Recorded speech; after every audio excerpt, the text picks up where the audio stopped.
I'm no fool. If life has taught me anything, it's how to read people. You don't manage millions and broker high-stakes deals without honing that skill. You can't afford to be soft. So, no, when I met Sophie, I wasn't some lovesick romantic blinded by beauty. I did my homework. I crossed my T's, dotted every I. Sophie was exactly what I was looking for. Smart, driven, and absolutely stunning. The divorce from Lisa? A necessity. I don't dwell on the past. That chapter had to close, and I was ready for it. We'd grown apart, and it happens. But Ethan, our son, he's different. He takes after me, sharp as a blade. I made sure to stay close to him. I wasn't going to be one of those absent fathers. No, I wanted Ethan to see my world, to know what it takes to be successful, to be razor-sharp in every aspect of life. Then Sophie came along. For a while, everything was perfect. You ever have that moment when things just click? That was us. We were the definition of a power couple. I don't use that term lightly, we embodied it. I've always known how to pick winners, and Sophie was no exception. But then, slowly, things started to shift. Sophie began showing more interest in Ethan. At first, I shrugged it off. He's a good-looking kid after all, and Sophie's young. Maybe she saw him as some kind of cool, older brother figure. No harm in that, right? I was busy, focused on growing the empire. I didn't have time for idle thoughts about family dinners or cozy conversations. I trusted Sophie, and I trusted Ethan, but something gnawed at me deep down. Small things. Sophie's laugh, lingering just a little too long at Ethan's jokes. The way Ethan tensed up, defensive, when I casually asked where they'd been after their little outings. Strange, right? Even then I told myself not to jump to conclusions. I'm not the type to fly off the handle. I've built my career on keeping my head cool under pressure, always assessing the situation from every angle. I didn't get to where I am by being reckless. But still, the signs were there, no matter how much I tried to brush them aside. And if there's one thing I despise, it's losing control. Lately, it felt like I was missing something crucial. Sophie and Ethan were spending more and more time together. And no matter how hard I tried, I couldn't shake that gnawing doubt. But I wasn't about to let paranoia take the wheel. Not yet. Still, one night, as Sophie laughed a little too hard at one of Ethan's lame jokes, I couldn't resist commenting. "You two seem to be getting on well these days," I said casually. My voice stayed light, a smile tugging at my lips. No need to stir the pot just yet. Sophie turned those wide, innocent eyes toward me. Her favorite trick. "Oh, come on, Daniel. I'm just bonding with your son. Isn't that what you wanted? A family?" "Of course," I replied, leaning back in my chair. Just making an observation. Didn't realize Ethan was such a comedian. Ethan shifted uncomfortably, staring down at his plate like it held the answers to life. "It's nothing, Dad. Sophie's just, easy to talk to." Easy to talk to? That's what he came up with? I let it slide for now. No point in pushing. Ethan's a grown man and Sophie, well, she was my wife. I trusted her. At least, that's what I kept telling myself. But the seed had been planted. Over the next few weeks, I started watching more closely. And I'm good at watching waiting. Sophie, for all her charm, wasn't as subtle as she thought. There were signs. Little things. Quick, whispered phone calls that ended the second I walked into the room. Those secretive glances between her and Ethan. And that smile. Always that damn smile she'd flash at him. It felt too familiar, too rehearsed. One evening, when Sophie thought I was buried in paperwork, I overheard them talking in the living room. I hadn't planned to eavesdrop, but something stopped me in my tracks. "Ethan, you're overthinking it. He won't even notice." Sophie's voice was soft, persuasive. "He's not stupid, Sophie. He's going to figure it out eventually." Ethan's voice, low, laced with something I didn't like. Guilt? Fear?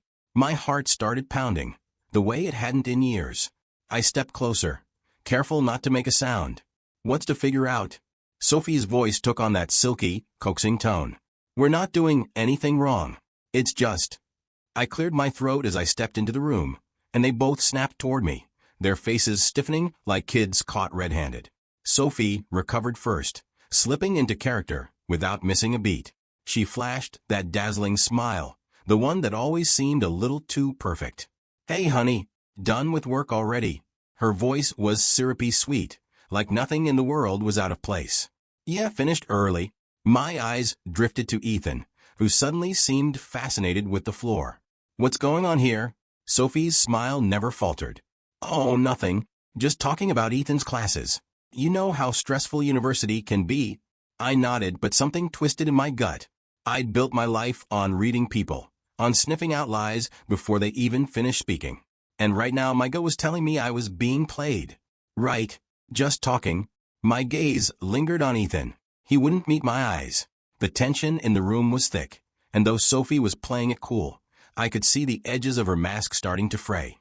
"Well, don't stay up too late," I said, turning to leave, even though every instinct told me to stay and press them harder. As I walked out, I could hear Sophie's voice again, lower, softer, as if trying to reassure Ethan. But I didn't catch the words. It didn't matter. I knew something was off. I just didn't know how deep it ran. "Just talking," Sophie said, waving a hand dismissively, her voice too casual. "Ethan was worried about his classes. That's all. You know how stressful university can be?" I nodded, but the knot in my stomach twisted tighter.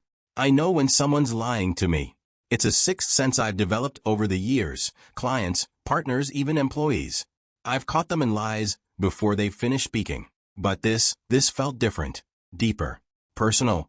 "You sure about that, Ethan?" I asked, locking my eyes onto him. Ethan swallowed hard, glancing at Sophie for just a moment, before forcing himself to meet my gaze. "Yeah, just school stuff, Dad. Nothing to worry about, right?" I held his gaze a beat longer, watching for any flicker of the truth. Then I shifted my attention to Sophie. She was too relaxed, too confident, like she already knew how the game would end. It grated on me. "Well, don't stay up too late." As I turned to leave, I caught Sophie's voice again, low and soothing, whispering something to Ethan. The words were too quiet to make out, but it didn't matter. The damage had already been done. The doubt had taken root. Later that night, I sat alone in my office, my mind running in circles. If there's one thing I've always trusted, it's my gut. And right now, every instinct I had was screaming that something wasn't right. I reached for my phone, scrolling through my contacts until I found the name I hadn't thought about in a while, Victor. My oldest rival. He'd been trying to undermine me for years, waiting for his chance to strike. The thought hadn't crossed my mind in months, until now. Could it be him? Could Victor have wormed his way into my personal life? Into Sophie's head? I wouldn't put it past him. Just as I was about to dial, Sophie's voice pulled me from my thoughts. "Daniel." She stood in the doorway, leaning against the frame with that same soft expression, as though nothing in the world had changed. As though everything was still perfect. "Coming to bed?" she asked, her voice light, warm. I forced a smile, masking the irritation simmering beneath my skin. "In a minute. Just finishing up here. Don't work too hard," she teased, flashing that familiar smile before turning away. The smile I had once found disarming now felt like a weapon.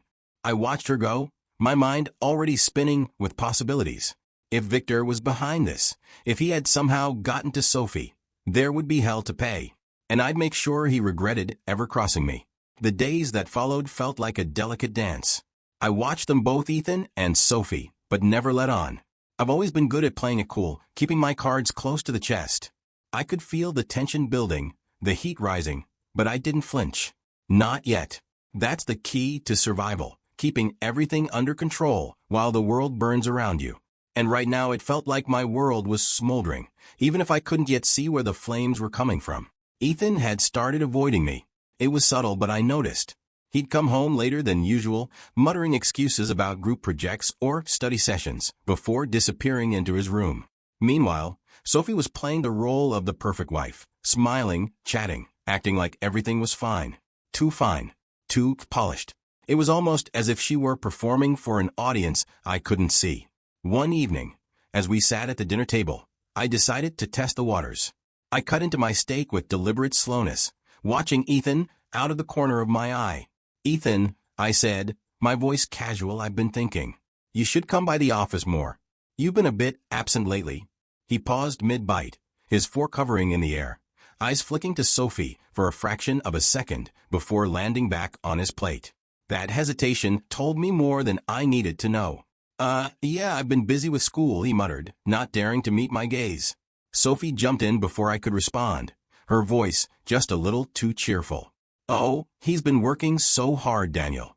You should be proud of him. I leaned back in my chair, chewing slowly, never taking my eyes off Ethan. Busy, huh? Too busy for your old man. Ethan shifted in his seat, uncomfortable under the weight of my stare. It's just a lot right now. And then Sophie, casually, too casually, put her hand on his arm. A gesture so familiar it sent a chill through me. Daniel, don't pressure him. He's doing his best. Pressure? Since when was encouraging my son to show some initiative considered pressure? I set my fork down and gave Sophie a long, hard look. I'm not pressuring him, I said, my tone icy, but controlled. I'm preparing him for the future. Isn't that what you wanted too, Sophie? For us to be a strong family? The room went still for a moment. Sophie kept her expression neutral, but there was something in her eyes, a flicker of something dark. Annoyance, maybe? It disappeared as quickly as it had come. Of course, she replied smoothly. Her voice was calm, too calm. We are a strong family. That's what I'm here for. I held her gaze a moment longer, searching for cracks in her mask, but she gave nothing away. Finally, I shifted back to Ethan. We'll talk more about this later. Ethan nodded, pushing his food around his plate like a child who'd lost his appetite. I could feel it, the tension, the secret between them. Something was happening, something I wasn't in control of. And that more than anything was what unnerved me the most. After dinner, I retreated to my office. Business was always my safe haven. Numbers, contracts, deals, they made sense. They followed rules. People, on the other hand, were messy. And this mess with Sophie and Ethan? It was spiraling out of control, and I had no idea how to clean it up. As I sifted through paperwork, my phone buzzed. A message. From Sophie. Late night? Don't stay up too long, you workaholic. I'll be waiting, winky face. Typical Sophie. Always playing the part, always keeping things perfect on the surface. But tonight, something in me snapped. I wasn't going to sit in the dark anymore, pretending not to see the cracks. I needed answers. I stood up, pacing the room, my mind racing. If there was one thing I knew for certain, it was that Victor had a hand in this somehow. I could feel his fingerprints all over this mess. But I wasn't going to act on instinct alone. I needed proof. Cold, hard proof. I opened my laptop and accessed the security cameras I'd had installed months ago. A precaution. Paranoia, maybe. In business, you learn to trust no one. I never told anyone about the cameras. Not Sophie, not Ethan. They were supposed to protect the house. To protect me. I clicked through the footage, scanning the comings and goings of the past few days. At first, nothing stood out. Sophie leaving for the gym, Ethan heading to class. Same routine. But I knew better than to accept the surface for what it seemed. People, especially people like Sophie, always hid their real intentions behind a mask of normalcy. I leaned in, eyes narrowing as I rewound the footage, slowing down the moments between Sophie and Ethan. The silence in the room felt heavier than usual, and my gut told me I was about to uncover something I wasn't ready for. But I couldn't stop. Not now. Then I saw it.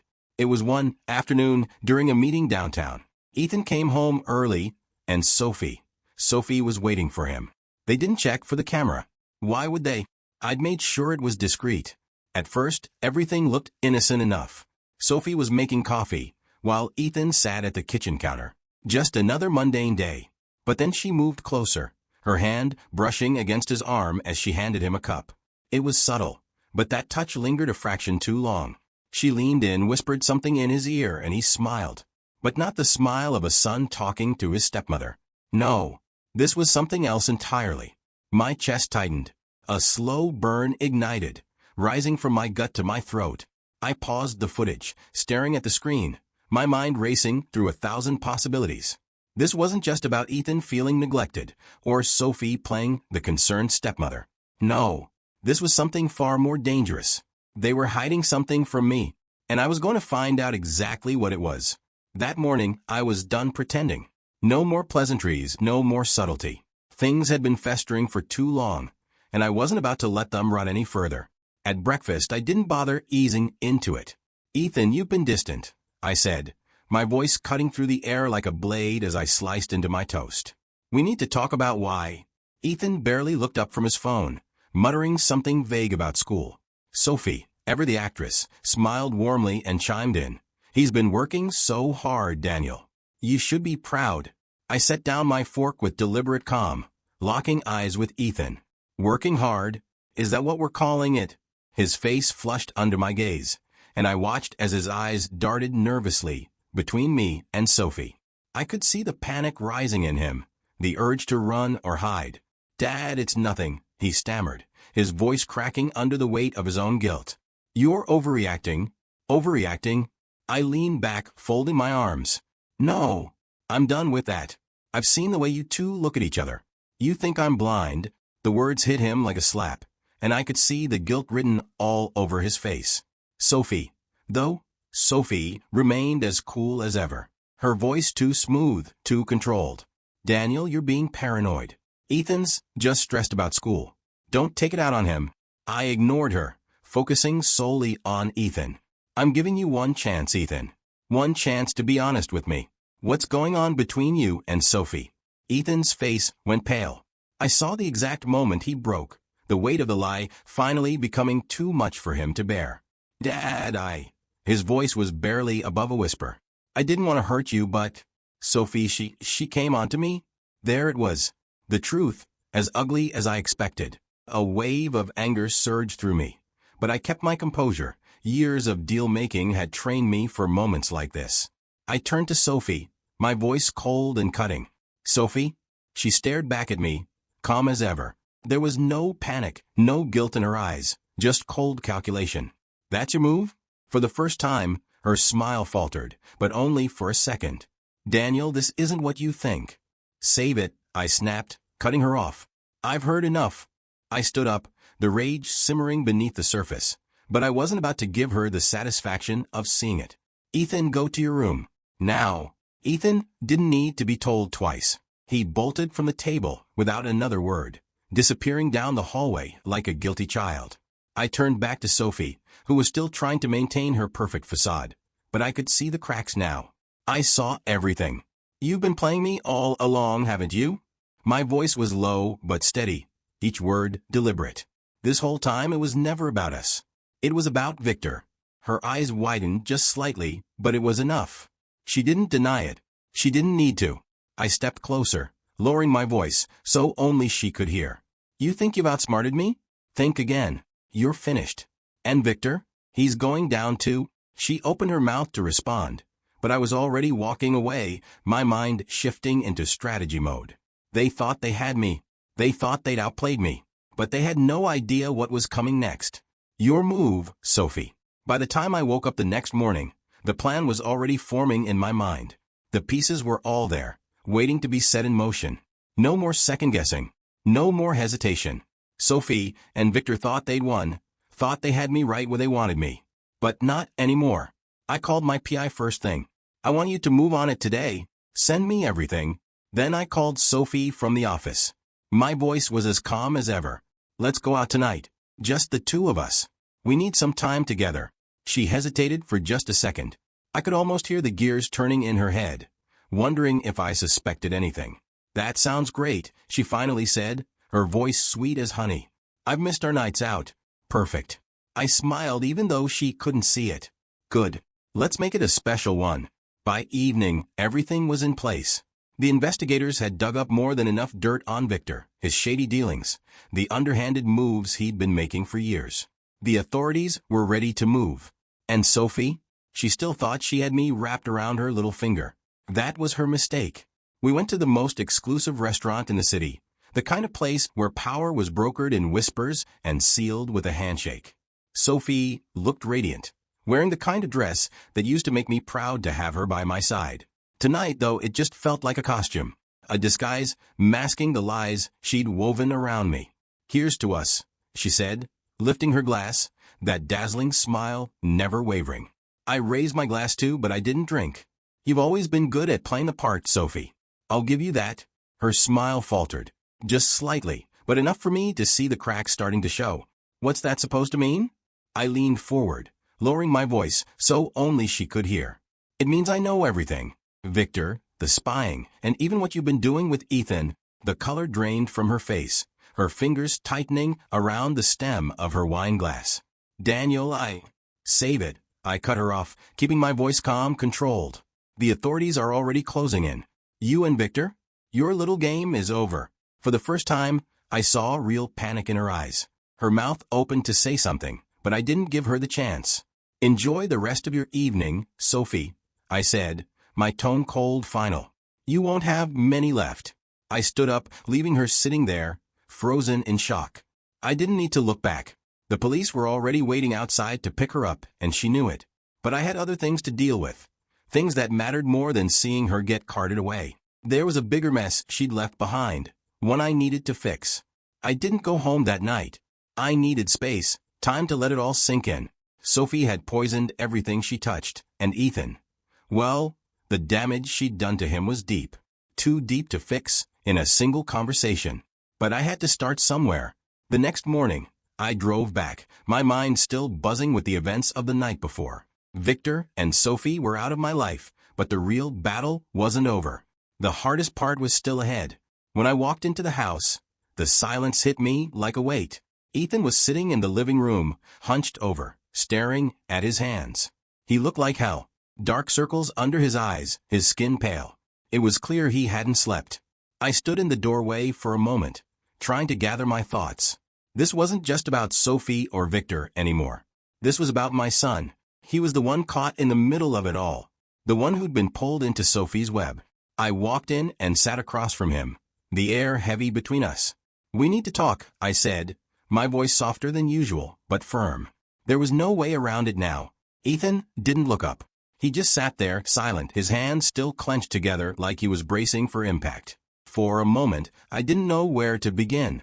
The lies, the betrayal, the damage. It was all too much to untangle in one go. But I wasn't here to place blame. I was here to get us through this. Somehow. You know Sophie's gone, I said quietly. Victor too? Ethan nodded, but still didn't say anything. His eyes were glued to the floor, like facing me was too much. Too raw. I know what she did to you, Ethan. I know how she manipulated you. I continued, trying to keep my voice steady, calm. But you should have come to me. I would have protected you. At that, Ethan flinched, his jaw tightening. Finally, he looked up, his eyes filled with a mixture of guilt, anger, and something else, something that hit me harder than I expected. I didn't know how, he said, his voice barely above a whisper. I didn't want to disappoint you. That cut deeper than anything Sophie had done. I hadn't seen it. I'd been so consumed with keeping everything in control, with building my empire, that I missed what was happening right in front of me. And my son had paid the price for my blindness. I sighed, leaning forward. You didn't disappoint me, Ethan. Not once. You were put in a situation you shouldn't have been in. But we can't let it break us. He stared at me, his eyes searching for something, maybe forgiveness, maybe hope. I don't know how to fix this, Dad, he said, his voice strained with frustration and shame. For a moment, the silence stretched between us. But I wasn't going to let it win. Not this time. We'll figure it out, I said firmly. Together. But you have to trust me from now on. No more secrets. Ethan nodded slowly, the weight of everything still on his shoulders, but I could see a glimmer of something else now. Relief, maybe, a small spark of hope that we might actually make it through this. We sat there for a while, the tension still heavy, but beginning to lift. Sophie was gone. Victor was finished. And the hardest battle, the one to rebuild what had been broken between me and Ethan, had just begun. But for the first time in a long time, I felt like we had a chance. He didn't look up. I know. A long silence stretched between us, the kind that felt heavier with each passing second. I wasn't sure where to begin, so I went straight to the heart of it. I know about you and Sophie. Ethan's shoulders tensed, his face tightening with the weight of what I'd just said. Slowly, he lifted his head, guilt etched across his features. Dad, I didn't mean. Don't. My voice was sharper than I intended, cutting through the air like a whip. Just don't. Ethan's gaze dropped again, the shame practically radiating off him. And for a moment, neither of us spoke. The weight of everything, the lies, the betrayal, the mess Sophie had created between us, hung over the room like a storm cloud ready to break. But this wasn't just about her anymore. This was my son. And whatever had happened, I wasn't going to let it destroy us. I know she manipulated you, I said, softer this time, trying to steady my voice. But you should have come to me, Ethan. I would have protected you. Ethan's jaw clenched, his eyes narrowing as he shook his head, frustration spilling out with each word. I didn't know how.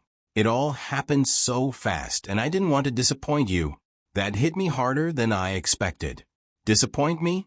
The idea twisted in my chest, a sharp reminder of how deeply I'd been consumed by my own world, my business, my need for control. I had been so focused on keeping everything in order that I hadn't seen what was unraveling right in front of me. I hadn't been there for him when he needed me the most. I sighed, leaning forward, my elbows resting on my knees. You didn't disappoint me, Ethan, I said quietly, each word deliberate. You were caught in something bigger than you realized. But we can't let this define us. Ethan finally looked up, his eyes filled with a swirling mix of emotions. Confusion, anger, guilt. I screwed up, Dad, he admitted, his voice strained. I don't know how to fix this. I studied him for a long moment, the weight of everything hitting me all at once. This was my son. No matter how tangled the mess was, no matter how much Sophie had twisted things, this wasn't the time for blame. We both needed to find a way forward. We'll fix it together, I said, my voice steady with quiet resolve. But it's going to take time. Ethan nodded, and for the first time in what felt like forever, I saw a flicker of something in his eyes. Relief, maybe. It wasn't much, but it was a start. We sat there in silence, the tension still thick in the air, but there was something else now. The beginning of an understanding, a chance to rebuild what had been shattered between us. Sophie and Victor were out of the picture, but their damage lingered like a scar that refused to fade. The real challenge, the hardest part of all, was repairing what they'd left behind. And that would take time. Time neither of us could afford to waste. In the days that followed, the house was quieter than it had been in years.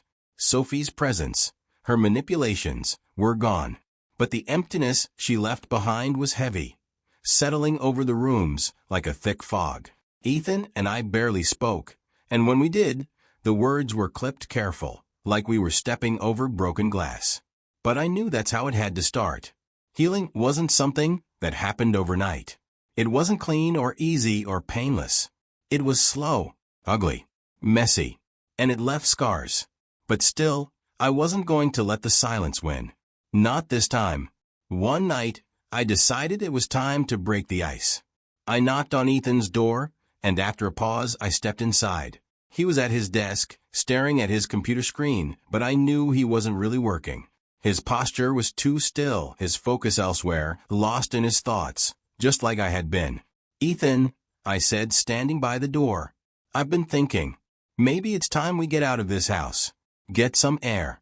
Go somewhere. Just you and me. He turned slightly, glancing over his shoulder, clearly unsure. Where would we even go? Anywhere, I replied, stepping further into the room. A weekend trip. The mountains, maybe. Somewhere we don't have to think about everything. Just the two of us. We haven't done that in a while. He hesitated, his uncertainty palpable, before finally shrugging. I guess that could be good. It wasn't much, but it was progress. I nodded, feeling the faintest flicker of relief. Good. We'll leave in a few days. This trip wasn't about escaping. It was about getting us both away from the wreckage Sophie had left behind, even if only for a moment. Ethan needed to know that I was still here, that no matter what had happened, I wasn't going to give up on him, on us. When we left for the mountains a few days later, the drive was mostly quiet. But it wasn't the tense, suffocating silence that had filled the house for so long. This was different, easier. I kept the weekend simple, hiking, sitting by the fire, nothing that forced conversation, but left space for it if he wanted to talk. One afternoon, as we sat by the fire pit, Ethan finally broke the silence. Do you think I'm weak? His voice was barely above a whisper, but the question cut through the quiet like a knife. I looked at him, taken aback. What? He kept his eyes on the flames, his expression tight, as if he was afraid of the answer. For falling for it, for falling for her. I took a deep breath, choosing my words carefully. No, Ethan, you weren't weak. You were manipulated. She knew exactly what she was doing. She played on your insecurities, your emotions. That doesn't make you weak. It makes her twisted. He finally looked at me, guilt heavy in his eyes. But I should have seen it.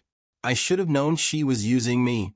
We all should have, I admitted, the truth settling in my own chest. But none of this was your fault. It's mine as much as anyone's. I should have been there more, should have seen what was happening. Ethan shook his head, frustration boiling over. You were busy. I get that. I don't know how to move on from this. I feel like I don't know who I am anymore. I leaned forward, looking him straight in the eyes. You're my son. That's who you are. And no matter what happens, I'm here.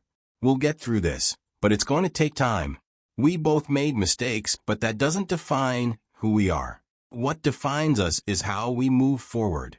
He nodded slowly, the weight of everything still heavy on his shoulders.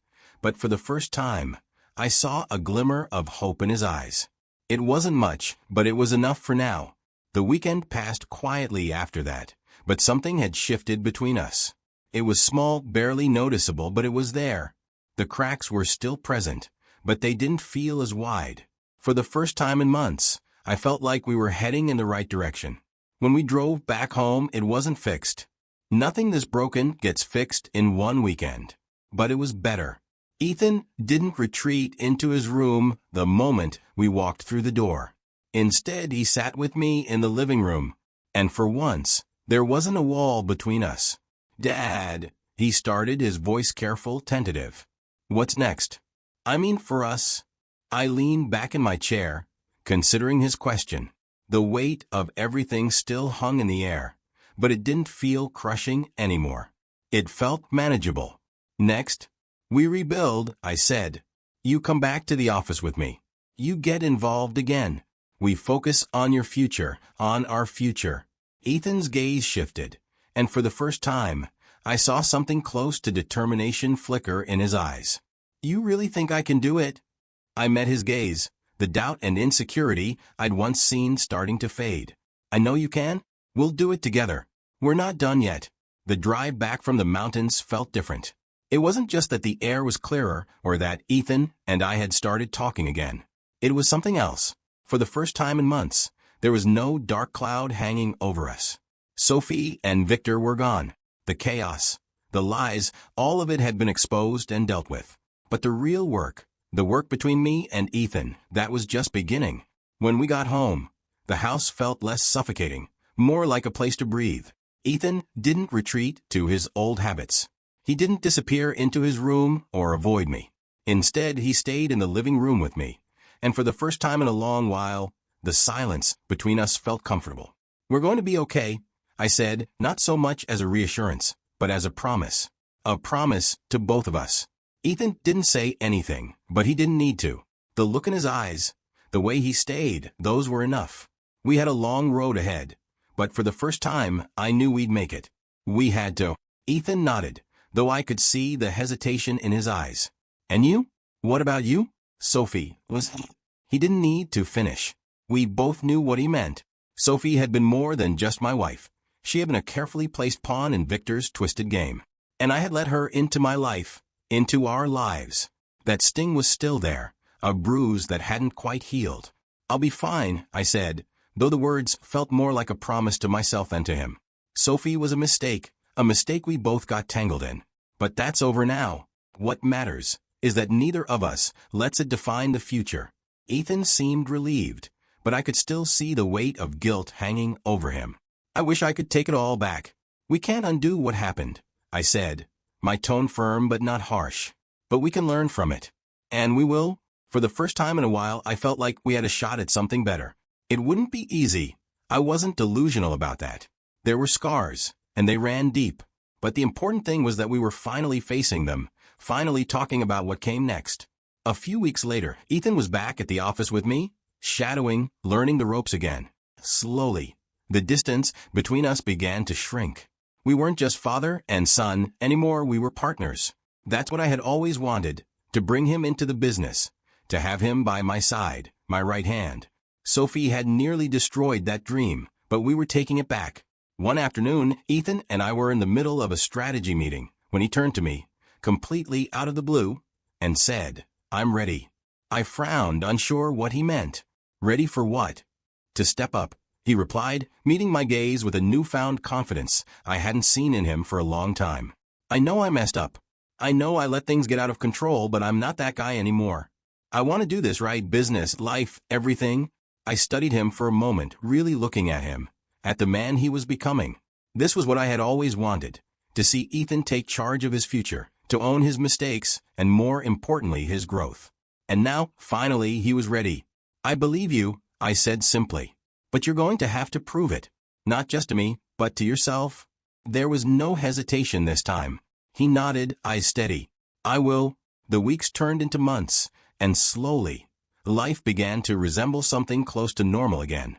Victor was dealt with. His company crumbled under the weight of the legal mess we exposed.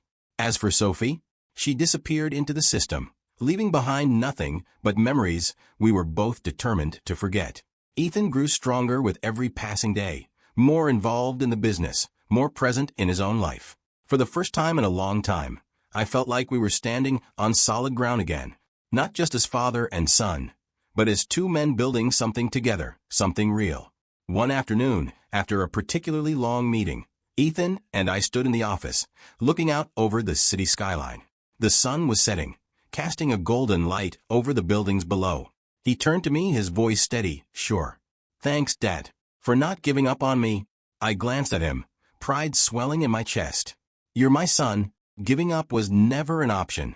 We stood there, side by side, the weight of the past finally lifting. The future was ours to shape now. And, for the first time in a long time, I felt ready for whatever came next.